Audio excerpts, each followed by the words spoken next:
There's a large difference between pay transparency and pay equity. Pay transparency is most commonly thought of the practice of sharing information, but transparency really means sharing pay philosophies, administrative guidelines, salary structures, grades, levels, job levels. Essentially, it's how we make pay decisions. Pay equity is very different from that. Historically, pay equity has meant equal pay for equal work, and the definition's been expanded to really hone down on compensating employees fairly, regardless of gender, race, ethnicity.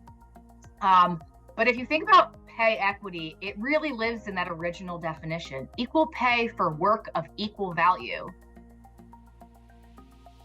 In our work, we see three different types of pay equity. The first is your gender pay gap, which is traditionally role-based. Female statistically earn less than men. The second pay gap is more systemic. It's a generational pay gap. It's what you see in comparison of groups, where typically women from underrepresented areas get funneled into lower paying jobs and have significantly less long-term career salary growth as a result, which leads to a systemic pay gap. The third type of pay equity, which we see commonly in organizations, is this difference between documented versus perceived equity. We can have pay equity on paper where there is no statistically significant difference in how we're compensating employees.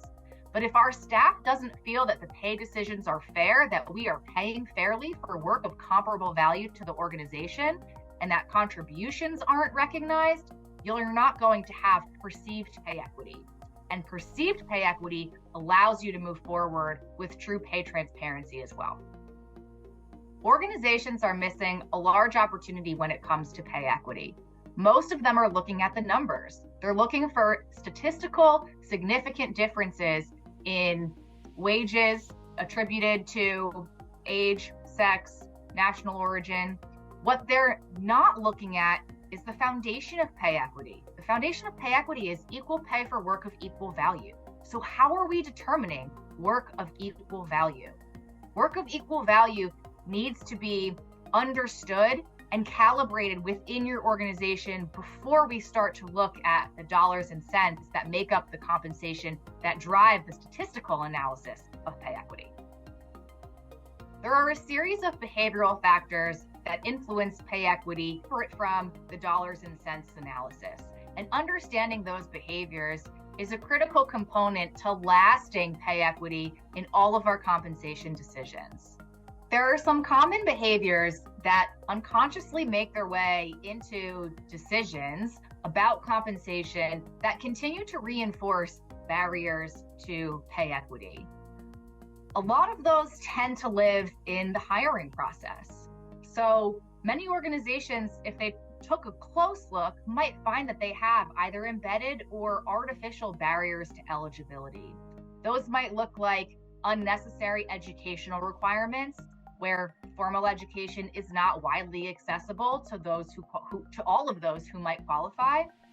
Oftentimes, this also looks like qualification decisions. Whether or not a candidate seems to fit the profile for the job is made based on their history, and their job history might not be a true reflection of their capability, but is more a reflection of the decisions of their previous leaders. This also comes into play when organizations tend to make salary decisions based on the titles that you may have held in previous organizations. Without the context of why someone didn't move up 3 levels in a span of 5 years, it's difficult to make future decisions based on past decisions that very well may have been informed by unconscious bias. When thinking about pay equity, a lot of organizations focus on the dollars, but compensation is only one piece of that pie. We can't have true pay equity unless we also have equitable access to salary growth. And in order for that to happen, not only do we have to pay fairly, we also have to have equitable job scope so that there's an opportunity to be compensated for the same level of responsibilities. We also have to have equity to support so that each individual can take on additional responsibilities and to be supported to be successful, and success tends to lead to salary growth.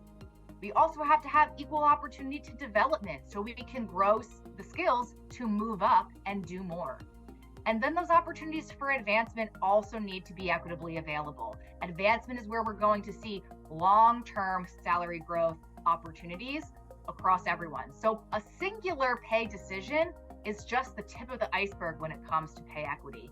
It's really taking a look at the holistic experience of moving through a job and into the next job that needs to be equitable in order for there to be true equity and equity to salary growth.